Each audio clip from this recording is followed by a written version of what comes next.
Play, aqui quem fala é o Pedro Ariel e hoje eu estou abrindo um quadro novo aqui, que é o My Station, um programa de entrevistas sobre a experiência e história pessoal do rádio, que vai ser debatido entre fãs e de jingles de programas do rádio em todo o mundo. A gente fala tudo sobre o rádio nacional e também internacional. E hoje eu tô com uma entrevistada muito especial, a Lúcia Halley, da Inglaterra, e agora ela vai debater um pouco sobre suas experiências e sua vida com o rádio que teve lá no seu país.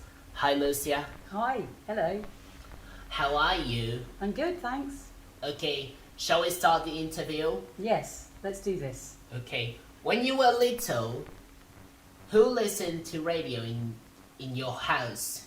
Well, when I was really little, it was my mum, and she listened to a lot of Radio 4, BBC Radio 4, and she also listened to BBC Radio 3 because she liked classical music and opera. So she was very keen on this. Those stations are really interesting. Mm. Do you remember what were the programs the voiceover locutor or the station? Well, it's difficult for me to remember because we're talking quite a few years ago. But I do remember the types of programs she listened to. Like, she quite liked listening to The Archers on Radio 4. It's like a novella, but it's a British one that's been going on for many years. It's still current. It's still happening now. And she listened to quite late night programs of quite obscure classical music on BBC Radio 3. What other programs did she listen to? Lots of interviews. Sort of, she liked to hear quite intellectual and philosophical discussions. So this type of thing. But I can't remember. I'm sorry, but I can't remember exactly what they were. So yeah. That's okay. Okay, what types of music does your family listen to? Well, I spoke a bit about my mum, who loved opera and often heard things from Covent Garden, coming live from Covent Garden in London, that were radioized, I don't know if that's the correct word, straight into BBC Radio 3. She sometimes listened to classical FM as well, although that's more mainstream classical music. And then when I got a bit older, about the age of 8, then I started to listen to things that I wanted to, with my brother more, so probably more like Radio 1, a little bit more pop music, but there was also on Radio 2 a late night programme that my brother used to listen to, but I can't remember the names of the people the DJs, but they played quite alternative music. And people would send in their tapes, and those days it was like a tape like this, a cassette tape, and play their band music. And they'd often, the DJ was very knowledgeable and chose the things that then became very famous. So it was quite exciting. Well, I like a lot of opera, classical music, jazz, and some pop music as well. Mainstream classical, I think this is a really interesting. And I should listen to classic FM because I think that I should pretty like it. But since it's mainstream, it can sometimes sound a little contemporary, but I still like it. Okay. Yes. So, in what place of the house does your radio stay? So is it now in my house or when I was younger? Or could it be either? It could be either. Yeah. So when I was little, my mum, it used to be mainly in fact, in my house now, it's mainly in the kitchen because that's where most of the family things happen. So the radio comes on a lot in the kitchen. But my mum used to take the radio up to her bath. So she used to have it in the bathroom because in England we didn't have showers. We had a bath. So she used to sit in the bath with the radio with some opera playing, and me and my brother used to take the radio around the house and record it because we used to make a radio show together, and we used to be presenters, and we used to record things off the radio and then do the voices ourselves. So, but nowadays, generally the radio in the kitchen, but also the radio in the car. Sometimes I also famous for imitating radio programs and commercial blocks, and that's what I'm going to do on K2 Play mainly, but not now. Now I'm focusing on more important things than just that. Yes. When you could choose your music tracks or songs, where do you like to tune into to turn it to the different station? Well, like I said, when I got a bit older, I started listening to things like Radio 1, Capital Radio, things. I used to use it as my alarm in the morning. I think when I was a teenager, it was Capital, I think. It's hard to remember, it's such a long time ago. But nowadays I listen quite a lot to BBC Radio 6, which has quite a lot of alternative music on, and music from festivals. Like Glastonbury, it always radio advises, that's not a word really, Glastonbury Festival, so you get to listen to the different bands playing as they're happening live, quite sometimes on BBC Radio 6, but it's also got lots of current bands that they play. But it's a lot of people, mainly sort of from about the age of 20 to maybe the age of 50. It's a kind of band of people who, you know, like going to festivals and that sort of thing. That's kind of an interesting and one of the most popular alternative music radio stations in the UK, BBC Radio 6 Music. Yeah. I'm really hoping to listen to that one. Oh, you should. It nearly got shut down at one point, and then they had to do a big call out to try and save it, and then they managed to save it, and it's just the most popular radio. And one of my favorite questions for you this moment. Do you still listen to music nowadays? I mean, like today's standards. So, I don't totally understand your question, but I do, I listened to music from the past that I used to listen to when I was a teenager, but I also like current music. So I for example, BBC Radio 6 is good because it plays quite a lot of the music I listened to as a teenager when I used to go and see live music and go to festivals, but it also brings in the new bands, so you've got a good mixture of both, and I like to listen to the both things. I like so many different sorts of music though. So. I'm also going to focus on that little bit of a trend, mixing between the past and the current, yes, which I think it fits more of my taste, and I do love going to music festivals. Live music. It's nothing quite like it, is there? Such as the Virada Cultural Sao Paulo. Cool. Or maybe the Teatro Gazeta. So, what style or genre do you most like it? Well, this is a difficult question because I've got quite eclectic taste, which means I like lots of different types of music. So I quite like some classical, I quite like some jazz, I quite like alternative, but I think I was having a conversation before and I decided that if I had to choose one, it would be alternative music. I think is the classification. It's difficult to give one, but I think that's it.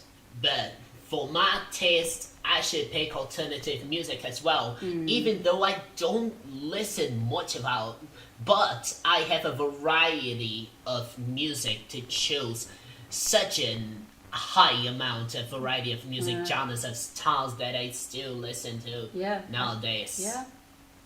And I can listen to all this variety on stations like Alpha and El Dorado. But I also like to listen to music on Mix on 106.3 FM. Okay, if you played a musical instrument, how it will be, or can even be a music composition software? Well, I used to learn the piano, but the piano is a big instrument and I think it's hard to share it with people. So I'd really like to be able to play the guitar because then you can share it with people, you can sing around a campfire, it's more adaptable. So that would be my choice. I would like to give the guitar a try. I have a lot of acoustic guitars in this room, even though there's no one else playing right now because is my father playing. My father was very good in acoustic guitars. And the piano, I have a keyboard. Sometimes I play the keyboard.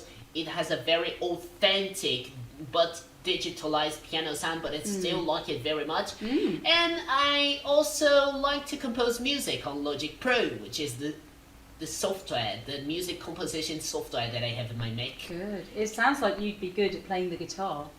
Of course. So sometimes I could just really hang out musicians to play together the real instruments in my home studio, or maybe just use the virtual ones in the software.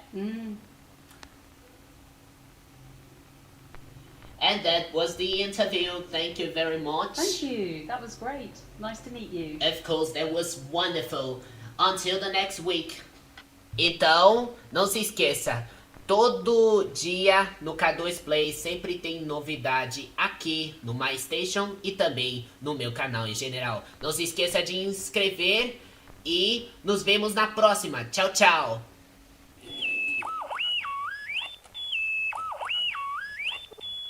MyStation.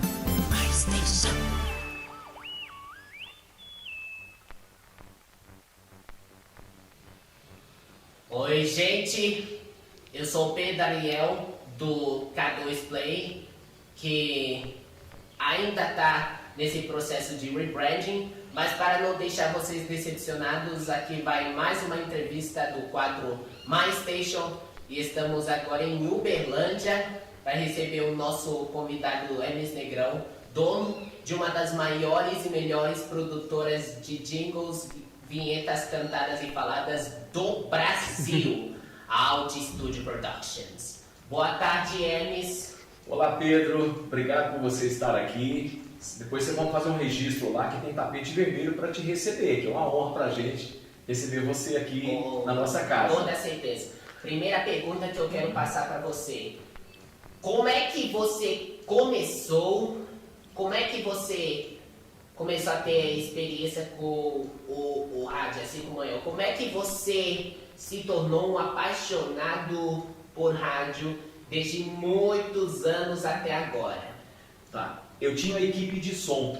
Há muitos anos atrás, a gente usava um termo chamado brincadeira, que eram festas que se faziam nas casas das pessoas, geralmente no alpendre da varanda, que dava para garagem ou para rua.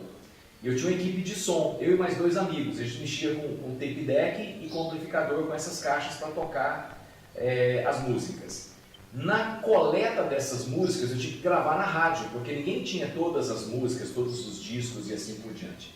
E nesse trabalho de gravar as músicas para tocar nas festas, eu aprendi a gravar, a cortar, a selecionar uma série de coisas. E aprendi a ouvir rádio. E eu pensei, gente, se é tão bom mexer com música, imagina esse pessoal na rádio então, né? E pedi para visitar uma rádio. E eu fui numa rádio aqui em Uberlândia mesmo, que se chama Difusora. Ela nem existe com esse nome mais, depois ela se transformou em Itati, em Extra FM, e agora ela está arrendada agora. E aí nessa rádio eu me encontrei nesse local. Quando eu cheguei lá e eu vi os toca-discos tocando, gravador de rolo, foi um negócio mágico para mim.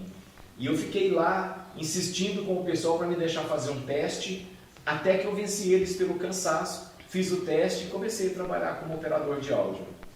Nossa, muito legal da sua parte. E agora vamos para a segunda pergunta.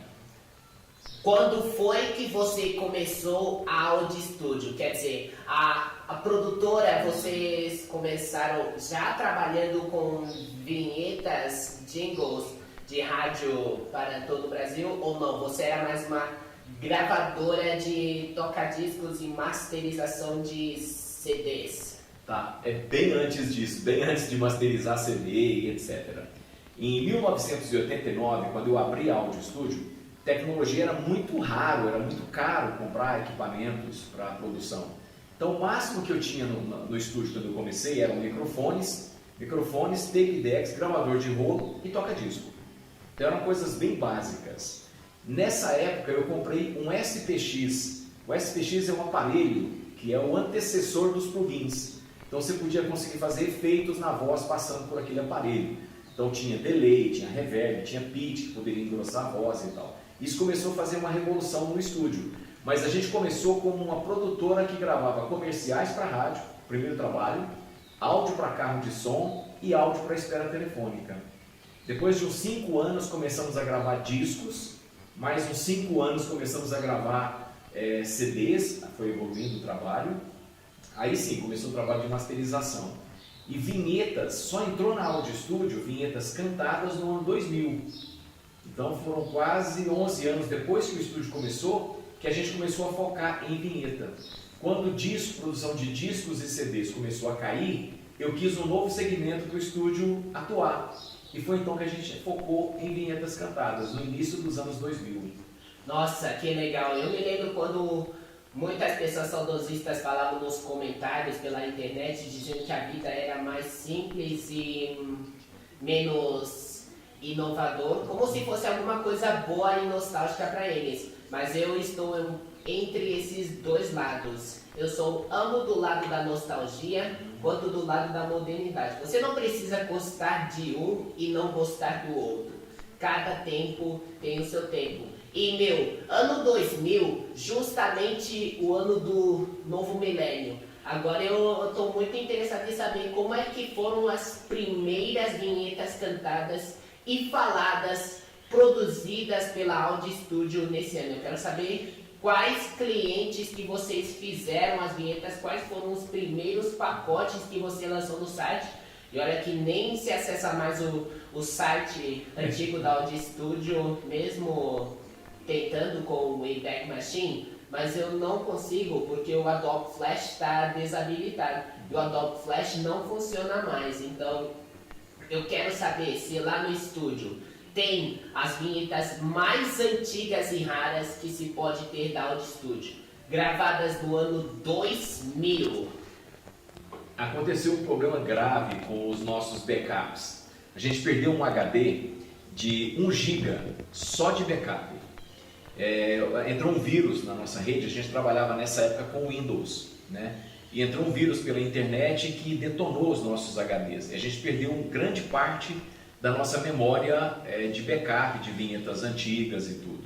Tem muito pouco as vinhetas antigas. Mas eu me lembro que naquela época, quando a gente começou a trabalhar, alguns dos nossos principais clientes daquela época foi a Rádio Cultura de Uberlândia, a Rádio Tropical de Caldas Novas e a Rádio Zebu FM de Uberaba. Foram as 3 primeiras rádios que a gente conseguiu trabalhar com vinhetas.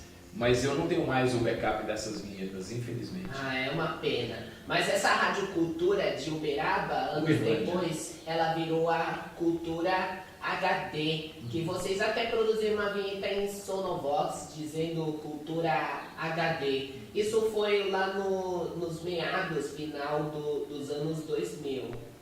O Sonovox, a gente conseguiu desvendar os segredos do Sonovox em 2006. Então, em 2006, a gente começou a fazer vinhetas com Sonovox, o primeiro estúdio do Brasil com esse efeito.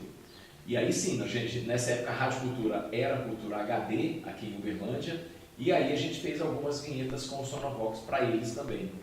Mas aí nesse momento o estúdio deu uma explosão de alcance a nível nacional, a gente começou a trabalhar para todo o Brasil, tinha até alguns clientes fora do Brasil nessa época.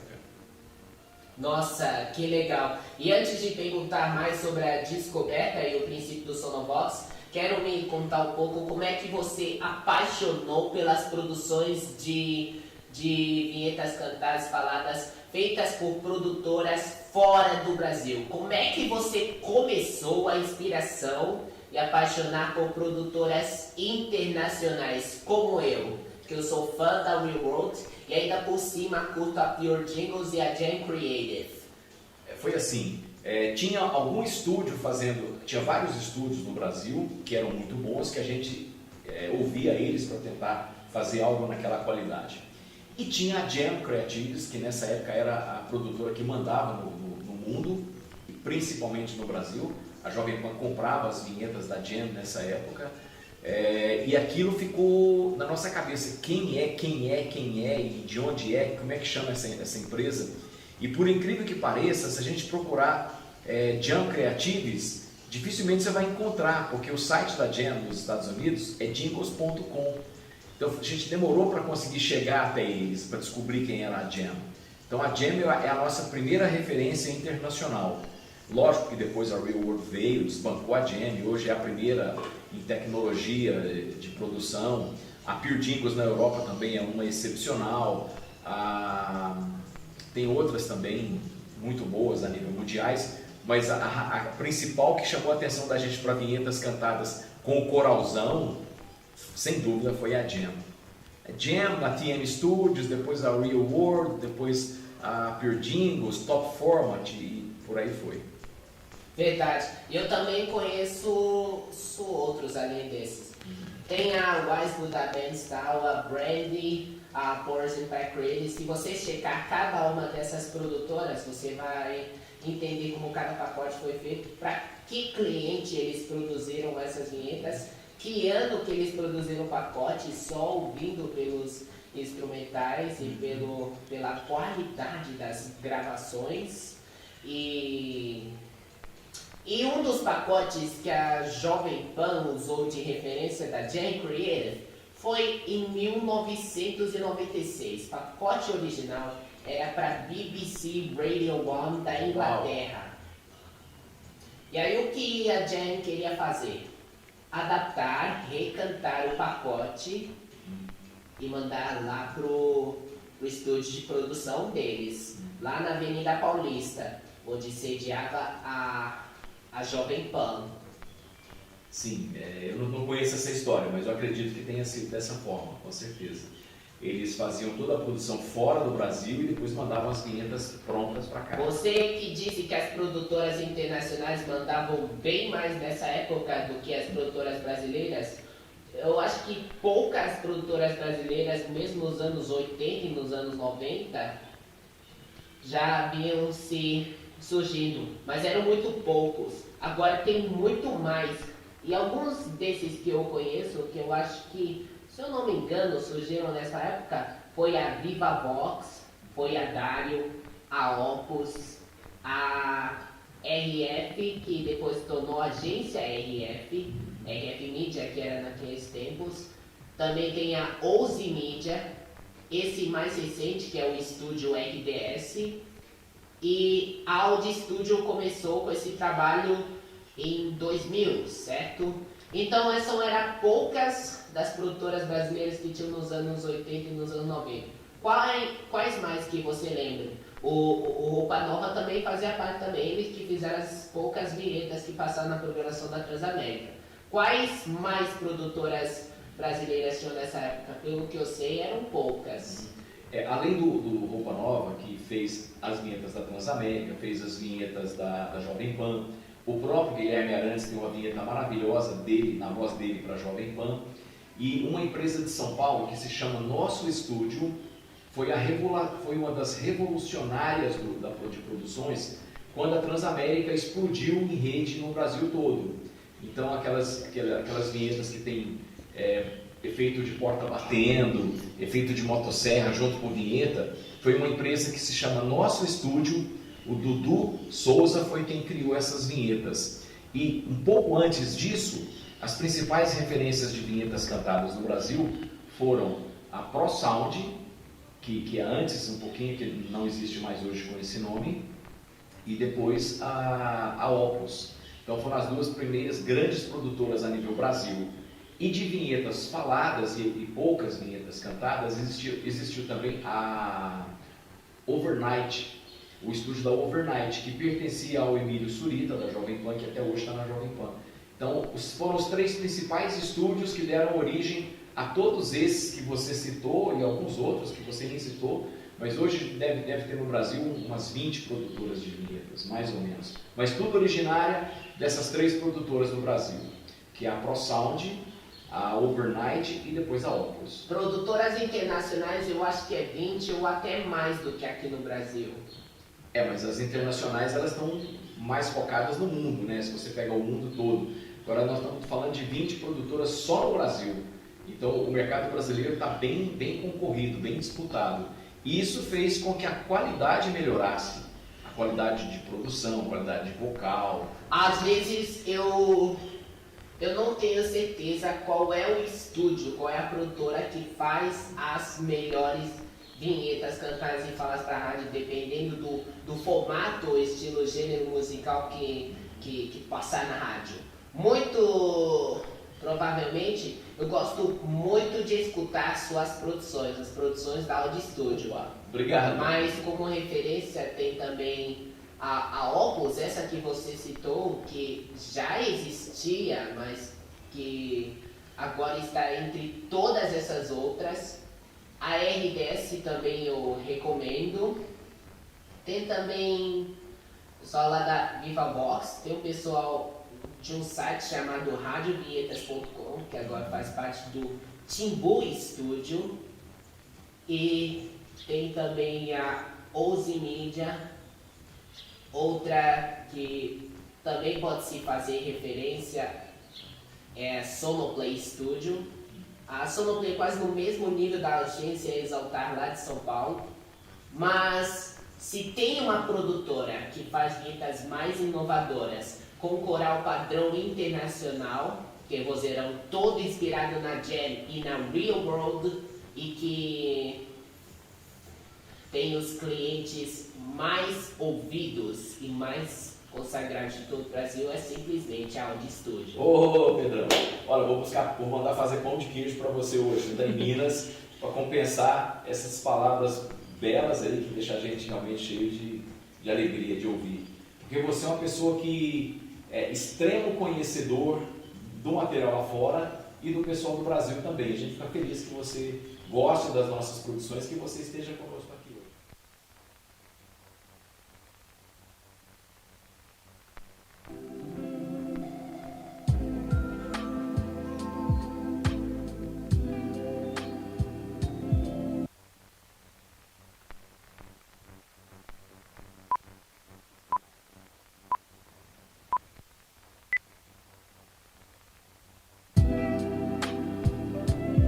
Olá, seja bem-vindo à TBS Brasil, aqui você tem na Marte, encontro e muitas novidades aqui. Para quem é fã da TBS Brasil, nós temos uma playlist aqui no YouTube.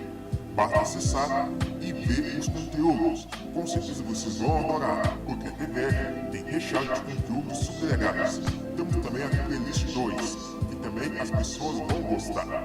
Nós, da imprensa, procuramos levar uma programação de qualidade a todos os telespectadores e quem acompanha e quem é fã da emissora. TBS, a TV mais amada e querida do Brasil.